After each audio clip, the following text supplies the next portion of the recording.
যে কষ্ট করেছে, দুনিয়ার কোন মানুষ এত কষ্ট তোমার জন্য করে নাই। মাতা পিতা তোমার জন্য যতটুকু করছে অতটুকু করবা না, তার চাইতে বেশি করবা। এটা হলো ইহসান। কোরআনের যত জায়গায় আল্লাহ তাআলা মাতা পিতার আলোচনা করছেন, প্রত্যেকটা জায়গায় ইহসান শব্দ ব্যবহার করছেন। কেন ইহসান শব্দ ব্যবহার করেছেন? কারণ মাতা পিতার মতন দুনিয়ার মধ্যে আমার এত আপন কেউ নাই। কথা বলেন ঠিক কিনা? এজন্য কোরআনে হাকিমের ভিতরে আল্লাহ বলেন, ওয়া'বুদুল্লাহ ওয়ালা তুশরিকু বিহি শাইআ ওয়া বিল ওয়ালিদাইনি ইহসানা। অন্য আয়াতে আল্লাহ আবার বলেন, ওয়াওয়াসাইনাল ইনসানা বিওয়ালিদাইহি ইহসানা।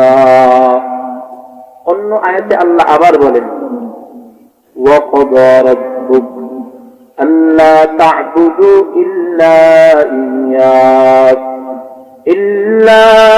ইয়্যাহু ওয়া বিল ওয়ালিদাইনি ইহসানা। যেখানেই মা বাবার আলোচনা, ওই জায়গায় আল্লাহ রাব্বুল আলামিন ইহসান শব্দ ব্যবহার করলেন। এরে আল্লাহর বান্দা, কেন ইহসান শব্দ ব্যবহার করলেন এইটা বোঝানোর জন্য সামনের দিকে কথা বলবো। ইহসান কেন করার কথা বললেন আল্লাহ, কারণটা কি? ইহসান করার কথা এই জন্য বললেন, মা এবং বাবা আমার আপনার জন্য যেই কষ্ট করেছেন, দুনিয়ার কোন মানুষ এত কষ্ট আমার জন্য করে না। মা বাবার মতন আপন কেউ নাই। মা বাবা কেমন আমার আপন? এরে আল্লাহর বান্দা, সন্তান যখন গর্ভের ভিতরে আসে, আম্মা জানের গর্ভের ভিতরে সন্তান যখন হাজির, 1 মাস 2 মাস 6 মাস যখন চলে যায়, আস্তে আস্তে সন্তান গর্ভের ভিতরে বড় হইয়া যায়। মায়ের অন্তরের ভিতরে টেনশন ঢুকে যায়, না জানি আমার সন্তান লুলা হয় নাকি বোবা হয়, না জানি আমার সন্তান অন্ধ হয়, না জানি কোনো একটা অঙ্গ প্রত্যঙ্গ বিকলাঙ্গ হয়। এমন টেনশন আম্মা জানের মনের ভিতরে হইতে থাকে। মাঝে মাঝে আব্বা জান ডাক দেয়, ও স্ত্রী আমার, ওই হাসপাতালের খবর আমি শুনলাম, একজন মহিলার গর্ভ থেকে একটা সাপ জন্ম নিয়েছে, একজন মহিলার গর্ভ থেকে একটা ভিন্ন প্রাণীর একটা বাচ্চা মানুষের গর্ভ থেকে জন্ম নিয়েছে। মানুষের মতন কিছু নাই, ভিন্ন রকম দেখা যায়। আমার তো ভয় হয়, তোমার গর্ভের ভিতরে যেইটা আছে ওইটা কি আমাদের মতন মানুষ হবে নাকি ভিন্ন কোন প্রাণীর মতন হবে? মা বাবাই টেনশন করে যায়, মা বাবা টেনশন করতে থাকে। স্বামী ডাকতে বলে, স্ত্রী তুমি নামাজ পড়তে থাকো, আল্লাহর কাছে দোয়া করতে থাকো, আল্লাহ তাআলা যেন আমাদের সন্তানটা ভালো সুস্থ সন্তান আমাদেরকে দান করে দেন। এমন করে কি করে না? এক পর্যায়ে সন্তান যখন দুনিয়ার মধ্যে হাজির হওয়ার পরে মায়ের অন্তরের ভিতরে ভয় হয়, আমার সন্তান হাতও ঠিক আছে, পাও ঠিক আছে, চক্ষু ঠিক দেখা যায়, ভয় হয় ওই চক্ষুর ভিতরে নাকি আল্লাহ দৃষ্টি শক্তি দিল নাকি কারিয়া নিল। আল্লাহ তাআলার বান্দি এবং বান্দা ওই সন্তানের সামনে ফুল ধরে, খেলনা ধরে, সন্তান যখন ওইটার দিকে তাকায় মনের মধ্যে হয় সন্তানের চক্ষু বোধহয় ভালো আছে।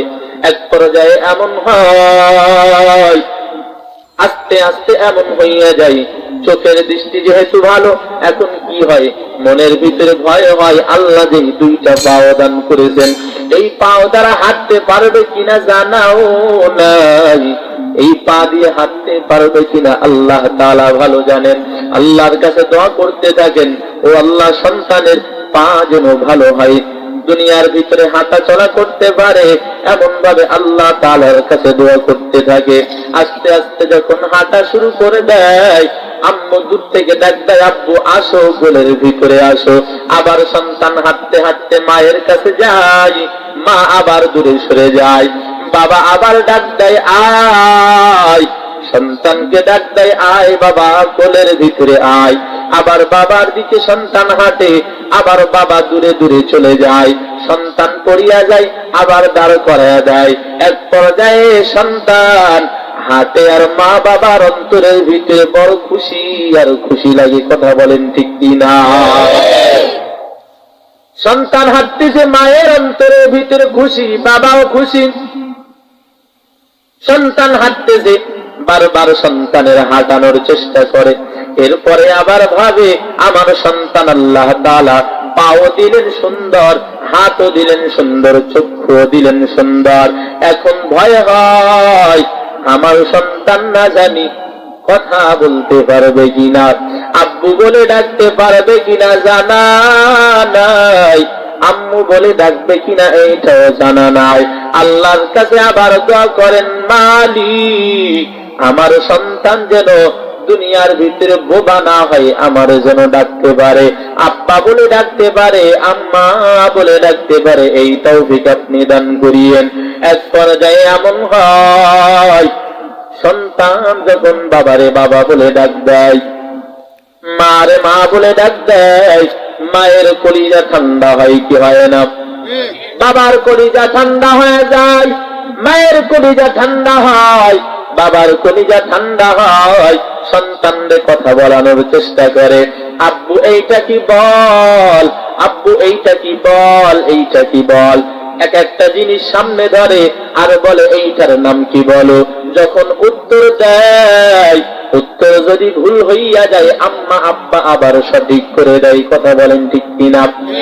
এক পর্যায়ে এমন হয়, সন্তান যখন কথা বলতে শিখে, বাবার কাছে একে একে সওয়াল করতে থাকে, প্রশ্ন করতে থাকে, আব্বা একটু বলেন এই জিনিসের নাম কি, ওই জিনিসের নাম কি। মনের ভিতরে তার এখন জিনিসের নাম জানার প্রয়োজন। এক পর্যায়ে বাবার কাছে প্রশ্ন করে, এরে সন্তান একটু ভালো করে নজর কর, মা বাবা আমার আপনার জন্য কেমন আপন। সন্তান বাবার কাছে জিজ্ঞাসা করে, বাবা ওইটা কি? একবার না, দুইবার না, 1000 বার প্রশ্ন করে, বাবা কষ্ট পাই নাকি? কথা বলে আগেই বলছে, না দিন আলোচনা করতে পারবো।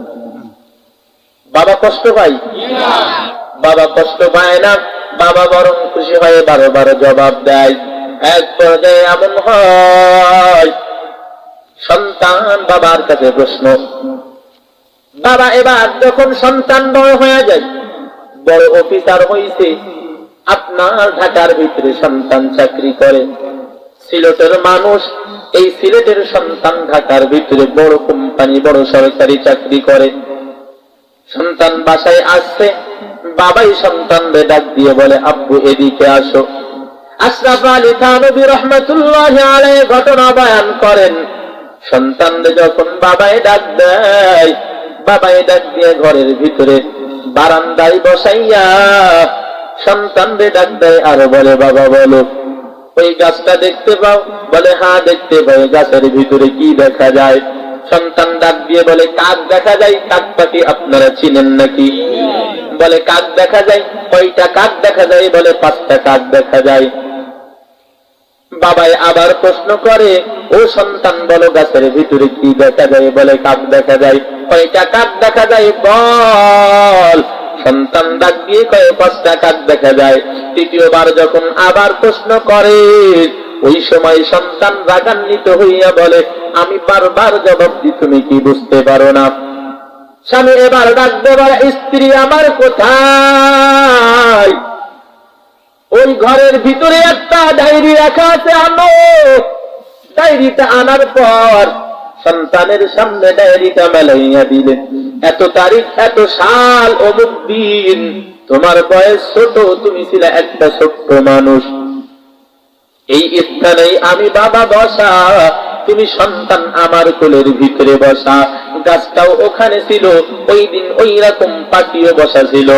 আমি বাবার কাছে তুমি 1বার না, 2বার না, 3বার না, 4বার না, কত শতবার প্রশ্ন করেছো, বাবা গাছের ভিতরে কি দেখা যায়? আমি বাবা বিরক্ত হই নাই, আমি বাবা বারবার তোমার প্রশ্নের জবাব আমি বাবাই দিলাম, আমি বাবাই অসহ্য হইলাম না, আমি বাবা কষ্ট পাইলাম না। আমি তোমার কাছে একবার দুইবার তিনবার প্রশ্ন না করতেই আমার পরে তুমি রাগ করতেছো। রে সন্তান, আজকে তুমি বড় হইছো, আমি বাবা তোমার জন্য কোন কষ্ট করি নাই রে সন্তান। মা ডাক দিয়ে বলে, সন্তান তোমার জন্য আমি মা কোন কষ্ট করি নাই। আমি মায়ের ত্যাগ তুমি কখনো শোধ করতে পারবা না। আম্মা জান ডাক দিয়ে কয়, তুমি যখন গর্ভের ভিতরে আসলা, ওই গর্ভের ভিতরে আসার পরে 1 মাস 2 মাস 6 মাস পার হওয়ার পর যখন তুমি একটু গর্ভের ভিতরে বড় হইয়া গেলা, মা বাবা কেমন আপন, কেন মা বাবার প্রতি ইহসান করব? রে আল্লাহর বান্দা, মা ডাক দিয়ে কয়, যখন তুমি একটু বড় হইয়া গেলা, গর্ভের ভিতরে সন্তান বড় হইয়া গেল, এক পর্যায়ে সন্তান নড়াচড়া শুরু করে দিল, এমন অবস্থা হয়ে যায় এ সন্তানের দল, এমন হয়ে যায় সন্তান গর্ভের ভিতরে নড়াচড়া শুরু হয়ে যায়। আম্মা জান খাবারের টেবিলে খাবার খাওয়ার জন্য বসছে, হঠাৎ করিয়া সন্তান গর্ভের ভিতর থেকে একটা লাথি মারছে মায়ের গর্ভের ভিতরে। আম্মা জানের চোখের ভিতরে পানি, আম্মা জান খাবার খাইতে আর পারে না, কলিজার ভিতরে ব্যথা লাগছে, সন্তান গর্ভের ভিতর থেকে লাথি মারছে। আম্মা জানের চোখের ভিতরে পানি, মা খাবার খায় না, মা এবার ওখান থেকে উঠে যায়, চলে যায়। আম্মা জান আব্বা জান প্রশ্ন করে, মেয়ে আমার খাবার না খাইয়া কেন উঠে চলে যাও? এমন প্রশ্ন করার পর মেয়ে ডাক দিয়ে বলে, আম্মা জান আব্বা জান খাবার কোনো চাহিদা নাই, আমি খাবার খাবো না, খাবার খাইতে ইচ্ছা লাগে না। এমন কথা বলছে। এবার মা বাবাই ডাক দিয়ে কয়, সন্তান চোখের ভিতরে কেন পানি দেখা যায়? খাবার খাবা না এইটা ভালো কথা, কিন্তু কান্না করতেছো কারণ কি বলো?